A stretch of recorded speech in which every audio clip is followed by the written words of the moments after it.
Welcome back to my channel पढ़ लो। और आज हम ये एरिया अंडर द कर्व का क्वेश्चन करने वाले हैं। इस चैनल पे अब कंटिन्यूसली इस चैप्टर के क्वेश्चंस आने वाले हैं जो जेई मेंस में पूछे हुए सवाल है। तो समझो हर क्वेश्चन में एक नया कॉन्सेप्ट सीखने को मिलेगा। देखो जेई मेन 2024 31 जनवरी शिफ्ट सेकंड में पूछा हुआ सवाल है और इसको क्वेश्चन करने के लिए बहुत ही एक छोटा सा स्टेप आपको फॉलो करना है। उसके बाद आपसे क्वेश्चंस बहुत ही आसानी से बन जाएंगे। एक तो आपको पैराबोला पता होना चाहिए, उसका ग्राफ, ठीक है, जनरल फॉर्म, जनरल कर्व, उससे ज़्यादा कुछ नहीं है। दूसरा हमें पता है कि सबसे पहला स्टेप हम करेंगे इंटरसेक्शन, मतलब जो भी हमारे पास इक्वेशंस गिवन होंगी हम उनको क्या निकालेंगे, सबसे पहले इंटरसेक्शन पॉइंट निकालेंगे कि भाई कहाँ मीट कर रहे हैं, क्योंकि वो तो जरूरी है, क्योंकि उसके बिना इंटीग्रेशन पॉसिबल नहीं है, उसके बिना एरिया पॉसिबल नहीं है, क्योंकि हमें पता होना चाहिए कि भाई इस पॉइंट से इस पॉइंट तक के हमें क्या करना है, एरिया निकालना है। तो इंटरसेक्शन पॉइंट हमें पता होना चाहिए। तो सबसे पहला स्टेप भाई देखोगे, पहला स्टेप तो यही कर लो कि क्या कर लो, इंटरसेक्शन पॉइंट निकालो। इंटरसेक्शन पॉइंट निकालने के बाद हम क्या बनाएंगे, ग्राफ बनाएंगे और उसके बाद इजिली हम सॉल्व कर लेंगे उसको। तो अब ये क्वेश्चन देखो क्या बोलता है, the area of region enclosed by the parabola y equal to 4x minus x square, एक पैराबोला है, and 3y equal to x minus 4 square. Plot तो करना पड़ेगा। प्लॉट करने से पहले मैं इंटरसेक्शन पॉइंट तो निकाल ही लेता हूँ, क्योंकि उसके बिना तो बनेगा नहीं ना। इंटरसेक्शन पॉइंट की बहुत ज़्यादा जरूरत रहती है क्वेश्चंस में। एंड 3y इक्वल्स टू कितना है, x माइनस 4 का होल स्क्वायर। तो कोई भी एक वैल्यू पुट करके निकाल लेते हैं। चलो यहाँ ये y है, इसमें सब्स्टिट्यूट कर देता हूँ, इस y को इसमें, तो ये बन जाएगा 3 of 4x minus x square, ठीक है, इक्वल्स टू ये बन जाएगा x माइनस 4 का होल स्क्वायर। सिंप्लीफाई कर देते हैं, बन जाएगा 12x minus of 3x square equals to a square plus b square minus 2ab। देखो क्या होगा, ये हो जाएगा, अगर सबको उधर ट्रांसफर करेंगे तो ये बन जाएगा 4x स्क्वायर, ये माइनस 8x माइनस 8 मतलब माइनस 12, ये माइनस 20x बन जाएगा। अब ये प्लस 16 इक्वल्स टू 0। पूरी इक्वेशन 4 से डिविजिबल है भाई, कर दो। ये बन जाएगा x square minus of 5x plus 4 equal to 0। Factors मुझे दिख रहे हैं easily, x square minus 4x minus 1x plus 4 equals to 0। तो x कॉमन आउट, ये आया x minus 4 minus 1 common out, ये आया x माइनस 4 इक्वल्स टू 0। तो x की वैल्यू क्या क्या आई भाई, एक 4 आई और एक 1 आई। तो मुझे पता चल गया जो ग्राफ जो इंटरसेक्ट कर रहा है ना, 4 और 1 पे कर रहा है। अब हम ड्रॉ करते हैं ग्राफ, क्योंकि इसके बिना तो बनेगा नहीं।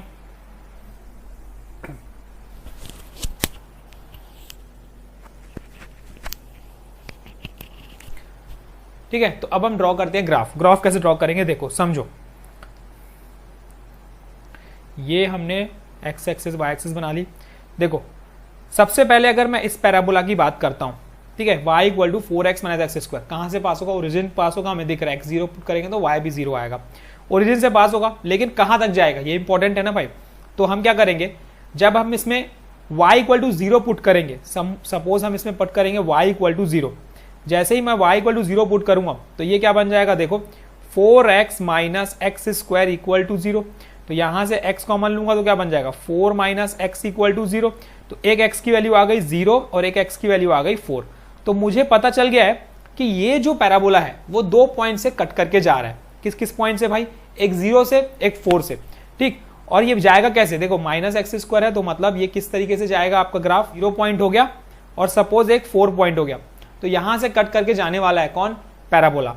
लेकिन जाएगा कहां, देखो 4x माइनस एक्स स्क्वायर है तो मतलब किस साइड जाएगा, ये इंपॉर्टेंट है, जाएगा भाई नीचे के डायरेक्शन में, डाउनवर्ड्स डायरेक्शन में, क्योंकि इसका एक्स स्क्वायर का कोफिशिएंट क्या है, 1 है, नेगेटिव है। तो ये मुझे पता चल चुका है। तो यहां से ग्राफ इस टाइप से जाएगा और ये 4 से टकरा के जाएगा, मतलब ये पॉइंट हमारा 4 है, ठीक है। एक पैराबोला तो कंप्लीट हो गया। दूसरे पैराबोला की बात करते हैं। देखो x minus 4 square equal to 3y, इसका भी फाइंड कर लेते हैं। इसको कैसे फाइंड करोगे, देखो ये फाइंड करने के लिए मुझे पता है कि x minus 4 square equals to y 0 put करोगे तो ये 0 हो जाएगा। तो ये आ गया x माइनस 4 इक्वल्स टू 0, मतलब 2 बार x माइनस 4 आ गया, x माइनस 4 इक्वल टू 0, मतलब x की 2 वैल्यू आ गई 4,4।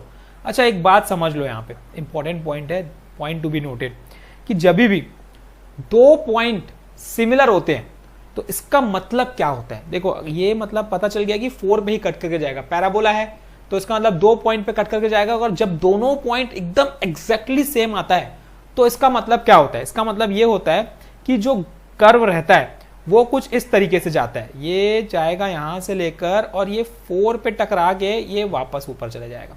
ये इस तरीके से कुछ कर्व जाता है जब 2 पॉइंट एकदम एग्जैक्ट सिमिलर हो जाते हैं। अब ये प्लॉट हो गया।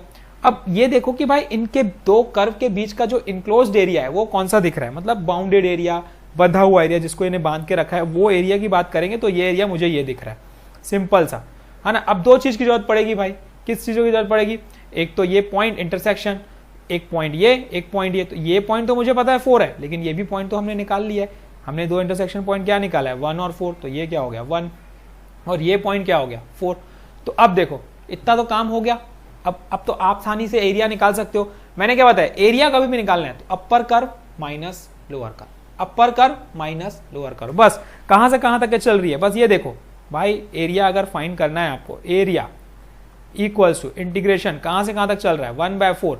बस कॉन्सेप्ट सिर्फ इतना दिमाग में रखना है कि जो दो कर्व के बीच में, जो दो कर्व के बीच में आपको एरिया निकालना है, बस उसको देखना है और ये देखना है कि अपर कर्व कौन सा है, लोअर कर्व कौन सा है। तो upper curve minus lower curve, अगर मैं 1 से लेकर 4 तक चलता हूं तो 1 से लेकर 4 तक के में जो अपर कर्व दिख रहा है वो ये दिख रहा है और लोअर कर्व दिख रहा है वो ये दिख रहा है। तो अपर कर्व का y क्या है वो देखना है। तो अपर कर्व का y मतलब हम किसकी बात कर रहे हैं, इस वाले की। तो y1 equal to 4x minus x square, और लोअर कर्व की बात कर रहे हैं तो वो है ये 3yx माइनस, तो यहां से जो y निकलेगा, यहां से जो y निकलेगा वो क्या निकलेगा, y equal to x minus 4 square divide by 3। बस ये हो गया y2।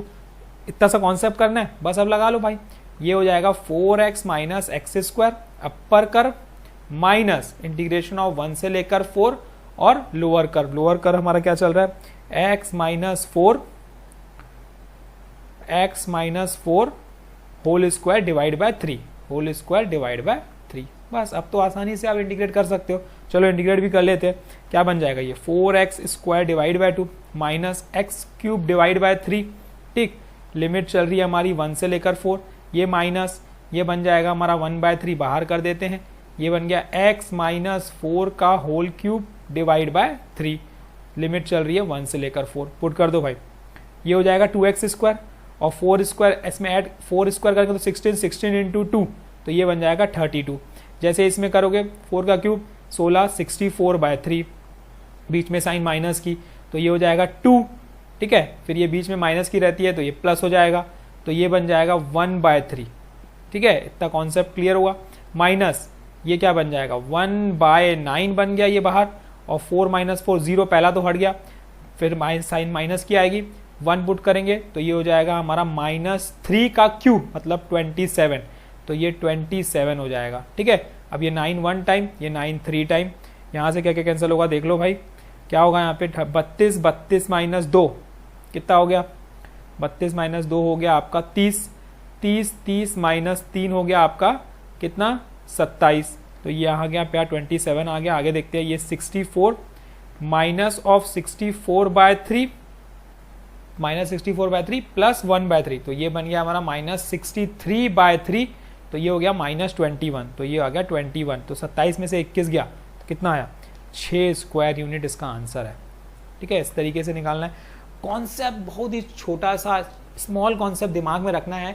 एक तो भाई इंटरसेक्शन पॉइंट निकाल लो, ऊपर से पैराबोला का आपको कर्व पता होना चाहिए, किस पॉइंट से किस पॉइंट तक ले जाना है वो देखना है, किस एरिया मतलब एरिया निकालने के लिए किन दो कर्व के बीच का एरिया निकालना है, ये बाउंडेड देखना है भाई, कौन से एरिया जो बंधा हुआ है। ठीक है, इतना कॉन्सेप्ट रखना है और कहाँ से लेकर कहाँ तक लेना है। और तीसरी पॉइंट ये है कि upper curve minus lower curve, कहाँ से कहाँ तक लेना है भाई, अपर कर्व ले माइनस लोअर कर्व। स्ट्रिप से भी कर सकते हैं हम लोग, आप अपना इस तरीके से नहीं सोचते हो तो एक वर्टिकल स्ट्रिप ले लो, वर्टिकल स्ट्रिप लोगे अगर आप तो कॉन्सेप्ट वही है, तरीका अलग अलग है और कुछ नहीं। अगर वर्टिकल स्ट्रिप लेते हैं, अगर हम लोग सपोज वर्टिकल स्ट्रिप लेते हैं तो एक स्ट्रिप हम ऐसा लेंगे बड़े कर्व पे, ठीक है मतलब अपर कर्व के, और एक स्ट्रिप हम ये लेंगे छोटे कर्व पे, ठीक है लोअर कर्व पे। तो अपर कर्व की जब स्ट्रिप चलेगी तो एरिया कहाँ से कहाँ तक का मिलेगा, देखो कॉन्सेप्ट यही बोलता है, यहाँ से लेकर यहाँ तक अगर मैं स्ट्रिप चलाता हूँ तो मुझे ये पूरा एरिया मिल जाएगा। मुझे तो सिर्फ इतना एरिया चाहिए तो मुझे इसकी ये वाला पार्ट सब्ट्रैक्ट करना पड़ेगा। तो मैं क्या किया कि एक छोटा सा एरिया निकालने के लिए ये वाली स्ट्रिप ये भी हमने चलाई, कहाँ से लेकर यहाँ से लेकर इस 4 तक के, तो ये हमें ये वाला एरिया मिला। तो ये एरिया क्या किया हमने, पूरे में से ये एरिया सब्ट्रैक्ट किया। कॉन्सेप्ट वही बोलता है, ठीक है, चीजें वही चीज है, बस समझने का तरीका है और कुछ नहीं। हमने डायरेक्ट बोल दिया भाई upper curve minus lower curve, concept that's all, clear, उसके आगे कुछ सोचना ही नहीं है। ठीक है, कर हम वही रहे हैं। तो all the best, keep practicing. समझ में आया तो सब्सक्राइब करो चैनल को, ताकि कंटिन्यूसली आपको कॉन्सेप्ट क्वेश्चंस कंटिन्यूसली मिलते रहे। हम यहाँ पे बहुत सारे क्वेश्चंस करने वाले हैं। Thank you, all the best, keep practicing. Share करो अपने दोस्तों में, ताकि सबको ये कॉन्सेप्ट मिले, क्वेश्चंस मिले। Thank you.